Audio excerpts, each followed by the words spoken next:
This Racing Life with Albasti Equiworld, the leading supplier of horse feeds and supplements.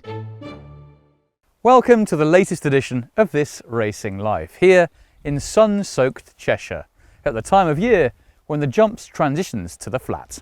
Here is what's coming up on this week's show.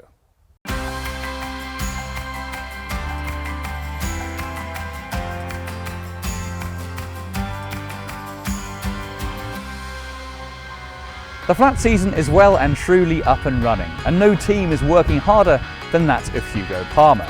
Indeed, it was 3 years ago that Palmer was asked to take up a resident position here at Manor House Stables by Michael Owen. And since then, every campaign has seen progression. After all, with a Ballon d'Or winner alongside a 2,000 guineas winning trainer, what could possibly go wrong? What got you interested in the sport in the first place? What really stoked the coals? Well, I guess being a kid and my dad having a bet on horses on a Saturday. I mean, I'd play football on a Saturday morning, and on the way back, I mean, what sport was on telly back in the day? Match of the Day at night. Mm-hmm. Well, my dad didn't let me watch that. Stay up, it was too late. Started at 10:30. There was a bit of skiing on a Sunday, snooker sometimes. We were starved of sport. And when I finished a game on a Saturday, my dad would always, on the way home, park his car, go into the bookies. I always remember he used to do a 50p patent, £3.50 it cost him, you know, singles, doubles and a treble. And I took an interest and I watched it on the telly and cheered home his horses and wanted to pick one myself. And, you know, why is that trainer always winning? Why is that jockey always winning? You know, looking at different things. And that's just how I got started. Of course, when I got old enough, I was like, Dad, can I put my own 50p patent on? So it definitely started like that. And then when I got to about 18, I was hooked on the game. And I came back from the World Cup in France, and I just scored a famous goal in Saint Etienne against Argentina. And let's get it right, I had enough money to buy one. No point shying away from it. The hard facts is that's what happened. So I bought 2 horses there and then. David Platt, who was a teammate, owned horses with John Gosden, and he introduced me to him when I got back home. I bought 2 horses. He showed me 2 horses, the oldest trick in the book. You know, you come to buy a horse and show them 2, and so I took them both, and that was me. Fast forward 3 years, and I had multiple horses. And at that point, in my brain, I was thinking, do you know what, I can afford this. I'm on footballer's wages at the moment, but I was thinking, the future, how can I, if I want 10 horses in training, you know, it's a lot of money a month. And is that sustainable, etc. And I was thinking, I was only, as I say, 20 odd at the time, and I thought, you know what, I need to do this myself. This is such a passion of mine. I want to go into business, I want to do it myself. And I want to be able to own horses, and I want to be surrounded by horses. And if I can entice a few teammates, people to own horses at my stables, then might be able to get my horses trained for free in time. So at 22, started looking for farms, found one, and at 23, we were trading and training. And it's a proper kind of business acumen way of looking at it, isn't it? Yeah, I got a load of criticism when people found out that I bought a farm and, you know, I was interested in horses, and of course I was at the top of my game at the time, so criticism was everywhere. Michael Owen's taking his eye off the ball and all the rest of it. But now I get old teammates coming here and was like, oh my God, why didn't I think of something to do? I'm bored, you know, I've got nothing to do now, my career's over. And here's me literally bouncing out of bed. I mean, I got home at 3:30 this morning. I was working on the television last night. I got home at 3:30. I'm out of bed, so excited at 6 o'clock to drive down to the stable. And I'm like that every single morning. This is sort of my life, my baby, my passion, my dream. It's everything. So really obviously proud of what's here. But I knew that this was going to be it when I was early 20s. How did the partnership with Michael Owen first come about? I'd known Michael for a long time. We've been sort of friends through racing, through the sales for a number of years. And he used to stay with us in Newmarket when he came down to the sales. So when he and Tom went their separate ways, he initially said, I'm assuming you wouldn't be able to do it. And so afraid you assume right. I think my roots are too deep here.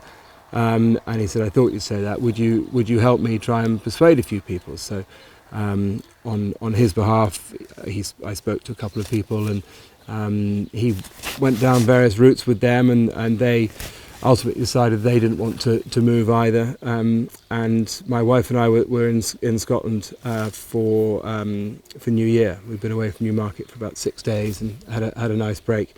And Michael rang me and said, look, you're meant to be my friend. You haven't even gone through the process. You haven't been and seen Manor House. Can you just please humour me and give the idea the time of day? If you still don't want to do it when you've been there, and I think the plan was to get me up here and just give me a good enough lunch that I was always going to say yes, I suppose. But yeah, we then went through the process, and it was quite a lot of upheaval. It wasn't easy. Do you miss Newmarket at all? No, I miss Sydney a bit. You always, when you've had good times places, you're always going to miss them a bit. But I'm very glad to be here. I feel it's going very well. It's beautiful surroundings you can see. I've just spent a weekend in Newmarket for the Guineas, which of course I thoroughly enjoyed. It's nice seeing friends and that sort of thing. But when you work in flat racing, you don't really get the opportunity to miss Newmarket. It's still at least a month a year that you end up spending there with 2 breeze up sales, horses in training sale, 3 yearling sales. It's 4 yearling sales actually now, plus all the racing. So yeah, I don't think I'll ever miss Newmarket.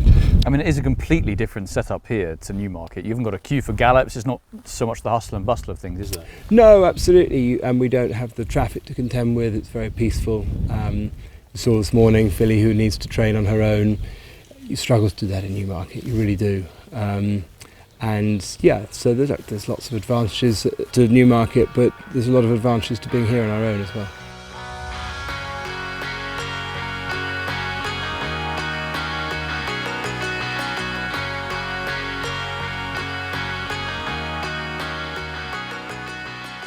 We've got lots of horses, lots of new owners every year, and we, the yard is expanding. Each year that we've been here has been better than the last. Mm-hmm. Laws of nature suggest that can't continue forever. No, you never know. But we've started this year well. Horses seem to be healthy, touch wood. Chester's come so early in the year, so it's never going to be season defining. No. You can have a marvellous Chester, and if everything goes wrong from there, it's long forgotten. Yeah. But then I suppose it can project you in the right direction if it goes well. It can also help massively with our client base, who are, of course, delighted to win races anywhere. Mm-hmm. But if they can win them at a track that they can, stagger home from,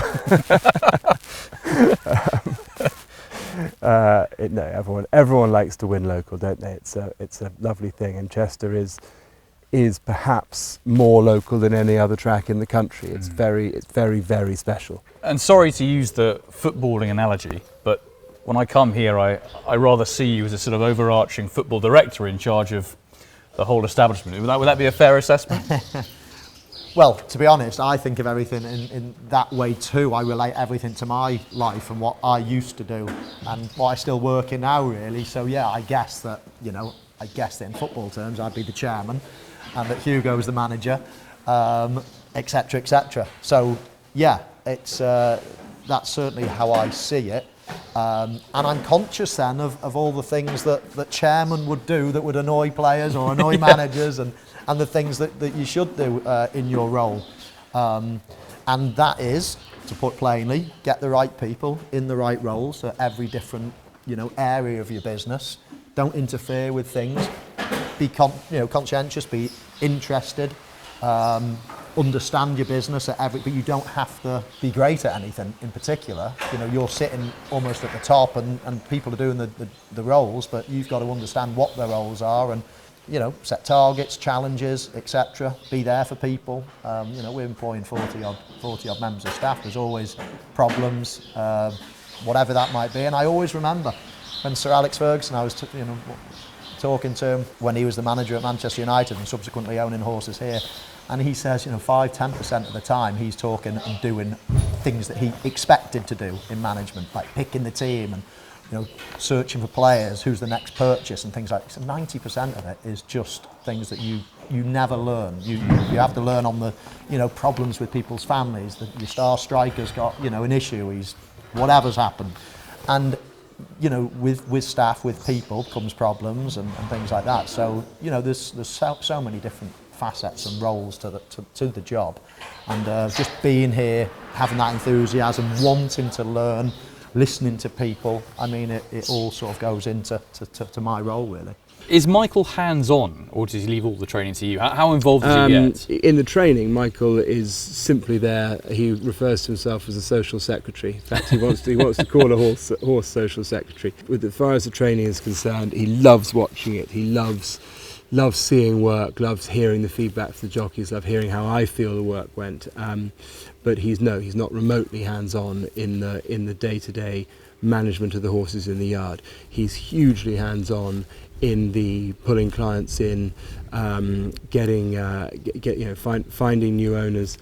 He does these football escapes where he coaches football in various hotels around the world, and I think gets a free holiday from the hotel on the back of it. He's brilliant at sitting at the bar, holding court, when we get these messages come in, just sold another horse, can you send an invoice to here, there and everywhere, which is fantastic, because that's where we still, you know, we've got 57 2-year-olds, so a good number of 2-year-olds, but a significant proportion, like 48 I think of 57, are horses that we have had to go and buy, and in the vast majority of cases, even though we knew we had people up our sleeve, it's go and buy and sell them. So, you know, Michael underwrites this business, and so he has to go out there, and when you're buying 47 racehorses, ranging from, I think our cheapest 2-year-old was 8,000, and the cheapest one we bought on spec I think was about 90. So, you know, buying 47 of them, you're out laying a vast amount of money and taking a huge risk, and he is brilliant at finding people, getting people in, jollying them along. You know, anyone who's come across him knows how fun and gregarious he is. He's a very good social secretary. That's where he's hands-on. And in some ways, you're a bit of a rarity, because you're an owner, you're a horse racing owner, you own some stables, but you have other owners in those stables. There's no one really else in the country who does that. Yeah, it is quite right. And you know what? Right at the outset, when I first started Manor House, I was trying to get the message out. Everybody thought it was a private racing establishment, and it was far from it. I couldn't afford to just have my own, 40, 50 horses and pay all the staff myself. I needed outside owners to come in. So for the first few years, I was at pains to let people know that, no, come with your horses. Now everybody can see it. And and it's and the message is out there, and it all works nicely. But obviously you're always looking out for more and more investment, more owners, etc. But yeah, that's the biggest challenge I think from my side is, we've got all the passion, we've got the facilities, we've got the best trainer, we've got great staff, everything's fantastic. It's just trying to get bigger and better and challenge the biggest yards in the country. And sadly, my brain, that's how it works. I can't just be happy with where we are. It's always, how can Hugo become champion trainer? And people might laugh, but I'm genuine. I really am. And it's right. Where can we find the next owner? Where can we do this? Where can we improve? It's ambition, isn't it? It's ambition, and yeah, and. But you clearly always had that in your footballing days too, didn't you? Yeah, I had, but it's quite. It's a great thing to have when you're a footballer. Maybe when you're, when you've had your career and now you're trying to, get to the top of a different profession, it's quite dangerous because it's very, very expensive, and this is a huge investment. This is now my life, and that's the bit that I sort of chuckle really, because I'm not scared of it, but I chuckle at myself thinking, why can't you just be happy? You could be on a beach now, or just watching football, watching racing, but why do you have to do everything to the nth degree? Why are you trying to get to the top of this game, which is virtually impossible? You're mixing it with wealth beyond anybody's reach. But anyway, that's the way I am. I like being like that. I like waking up every morning and feeling like there's a challenge. Yeah, one day we will get there.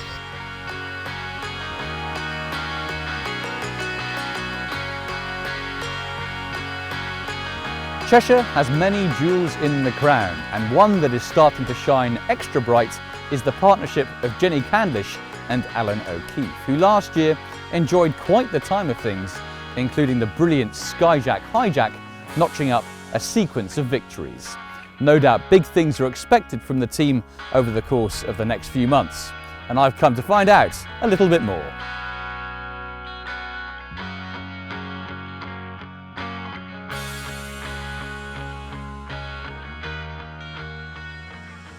You haven't always owned the stable, but you do now, so how did that happen? No, we haven't always owned it. It was one of our long-standing owners, Alan Baxter, owned it initially.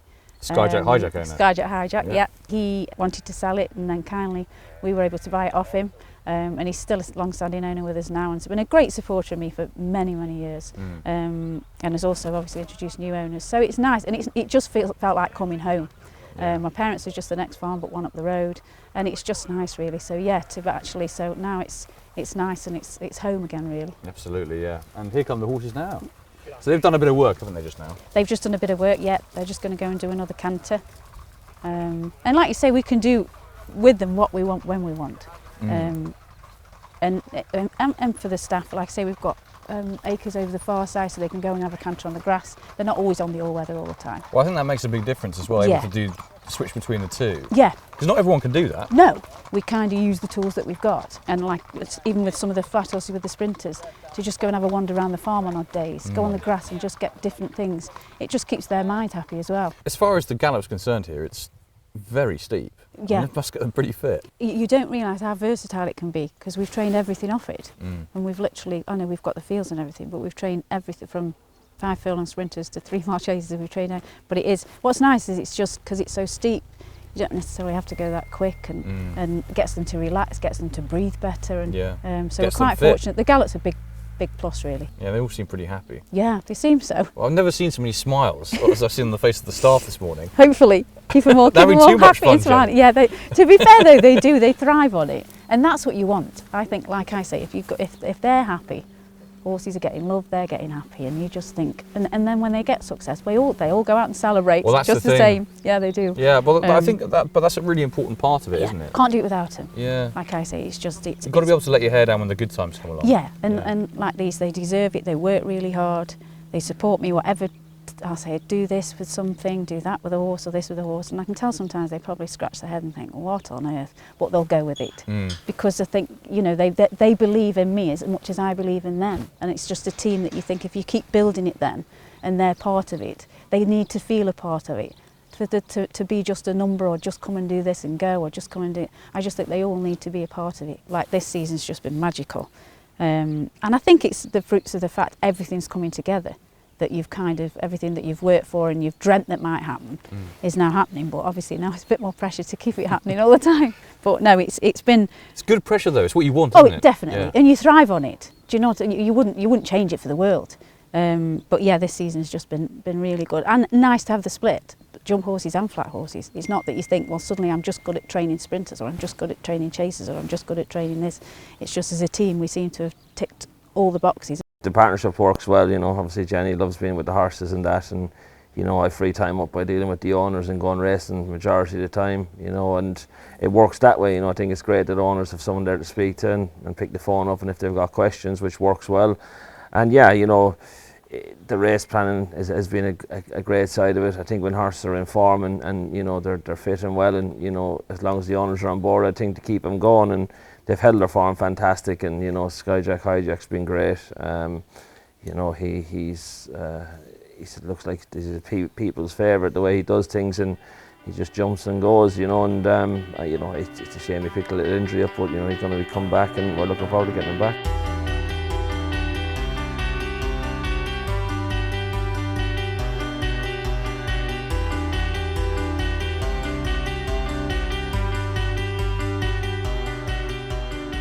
So Jennie, we're alongside the horse that's made your yard that little bit more famous, Skyjack Hijack. Yeah. What a star he's been. Oh, he's been fantastic, and fair dues, he's just done nothing wrong really, and I think put us on the map a little bit. So yeah, he is. He's star of the yard at the moment, I think. So how did you come about him in the first place? Literally, Alan found him at the sales and bought him from the sales with obviously no great dreams or anything, look like nice, look lovely, and then he's just literally been fantastic, really good. So he's just progressed and progressed, so hopefully he can keep doing so. And did you always think he had that in him? He just seemed a bit special. He did seem a bit different. But if I just said he was going to do what he did, I would be lying. But he'd always kind of just give us a, great sort of belief that he could go and do something like that. But when he went and did it, it's great. So yeah, it was just lovely to have him, really. And he couldn't stop winning for a while, could he? No. And he literally just, the more he went racing, the more he wanted to go racing, and he just thrived, really. So yeah, he was just he does love his racing, really. And I think we all thought going to Cheltenham that he had a very good chance to win that Albert Bartlett trial, but obviously he picked up an injury, so yeah, that wasn't his true running. No, and I think it was nice to have an answer as to why it wasn't his true running, and just to give us an answer to think, had he hit the heights, and he was just, that was as good as he was. But I think what was proof is that obviously we'd come back and knew he'd got a little injury, so who knows, there could be a bit more to come, hopefully. There's no doubt that jumping is his main asset. I mean, he's so slick, isn't he? Yeah, and loves it. And I think when you watch him jump, he just is one of those special ones that sort of, he's a pleasure to watch. I'm sure he's a pleasure to ride. And when he comes back from injury, I know that you're going to go over hurdles again, but there is a potential future in chasing for him, isn't I think so. I think he's kind of, when he ran in his point-to-point, he jumped really well. And obviously, if he gets to his ceiling over hurdles, he'll go chasing. And I think the boys are more excited for him to go chasing, really. So it's definitely on the agenda. How do you approach the buying side of things? For example, Skyjack, Hijack, Classic Maestro. How would they come into the yard in the first place? Well, yeah, look, we haven't got massive budgets, but, we go to the sales, we look at horses maybe that aren't winning Irish Pint of Pinters because obviously they're telephone numbers, whereas, these, you look at the replays, we go through them, and, he showed a lovely attitude in his Pint of Pint. He jumped from fence to fence, he finished third, and actually a funny story with him, he was slightly lame when we bought him. Something happened to him travelling across, and that's probably why he was, as cheap as he was. But then you take chances, you have to take chances, and this one's worked out, and Classic Maestro, he'd had 2 or 3 runs in Pint of Pints. I think he pulled up once, but again, another one that I seen, he just jumped out in front, and they just had nice ways of going about them. And I think if you get horses that are genuine and can jump well, jumping is the name of the game, and you just have to look through the replays and go through it and divulge it, Yeah, absolutely. Is it a similar approach on the flat side of things as well? Yeah, absolutely. Paradoxically, we bought him. He was very well bred. So again, we took a chance with him. His form wasn't great, but his half brother was a Group 1 horse. So you think, well, maybe there's something in there. We changed things, a smaller yard, and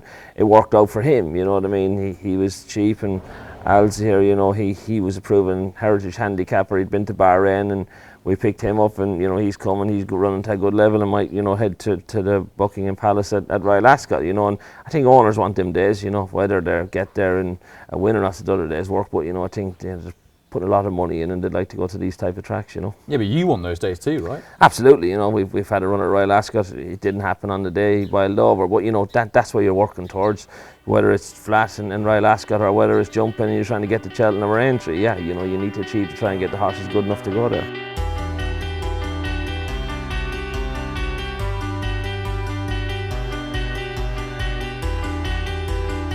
Gary Hanmer has enjoyed quite the last couple of months, including a Grade 1 second at the Aintree Festival in the Sefton with Minella Rescue. Here in the depths of Cheshire at Church Farm, we've come to find out a little bit more about the dual-purpose handler. We've been here 10 years now, and I feel as if we've done a great deal, but we've still got a lot to do, and it's work in progress. Really happy with the way things are, with the structure of the horses. I'm more than happy with. I'd just like to add another probably dozen, say. That's what we're looking to do. We've got good jockeys that come in on a regular basis, although I can't get Sean as often as I'd like. But not surprising, I suppose. Who can?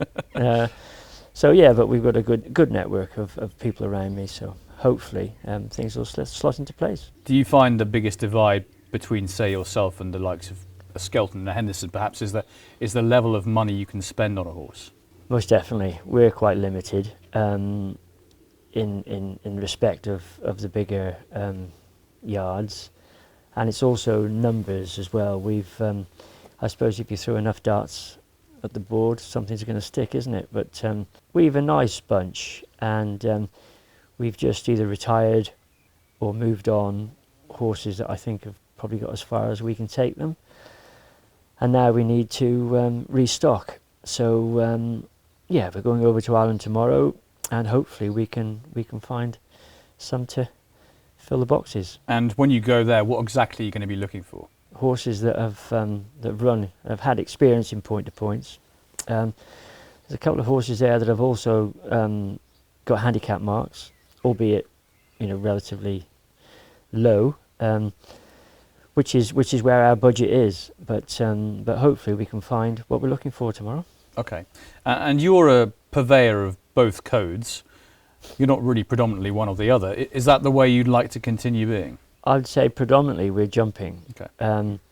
We've had some flat success recently with Trust Sergi, and the owner has now informed me that he's just bought one from the Breeze Ups last week, which has arrived here, and he's looking to invest in, I think, 3 others. So our flat string of started off with 2, now has multiplied very, very quickly, which is nice, but I would much prefer some nice 4 or 5-year-old jumpers, really.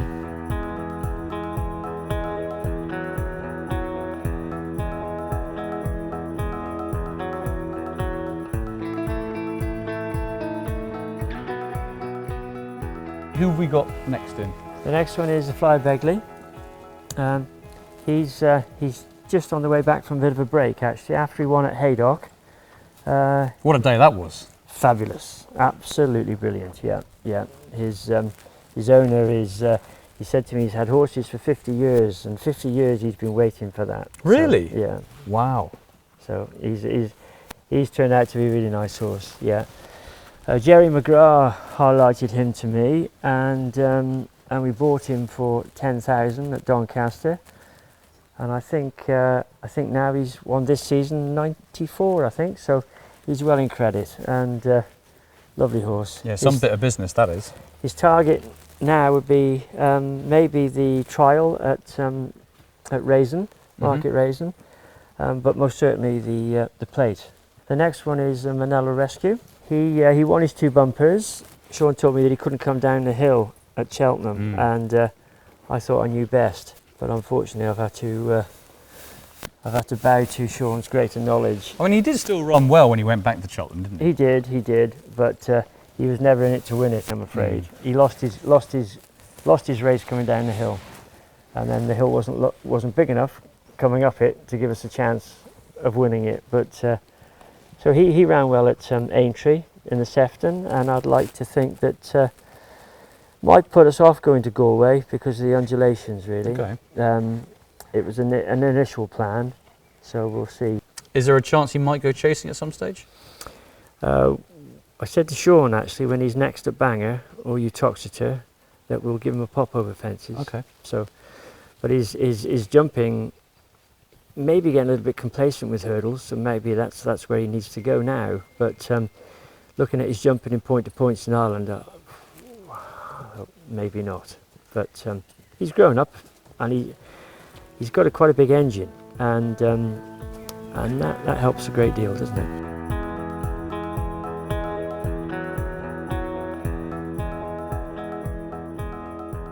Well, loyalty in terms of the ownership game is very important, isn't it? Yeah, absolutely. It's all about trust, isn't it? And they know me really well, and I know them. So sometimes they don't agree with what I say, and sometimes I don't agree with what they say. But invariably, we get to the same result. So we're hopefully have a good time. And they must trust your experience now in the game, because you've been involved in it for a long time, and obviously your roots go all the way back to the point-to-point riding days. So as far as the jumps game is concerned, at least, you've got a lot of experience. Yes, that's one word for it. Yeah, been around the block a bit. Yeah. I have. Yeah, pointing was great. I loved it. Loved every moment of it. Actually, rode a good few winners and met a lot of nice people, and it's been a stepping stone for where we are now, which is great. No complaints. And so we come to the end of another series of This Racing Live. Thank you so much for watching, and we'll see you very soon.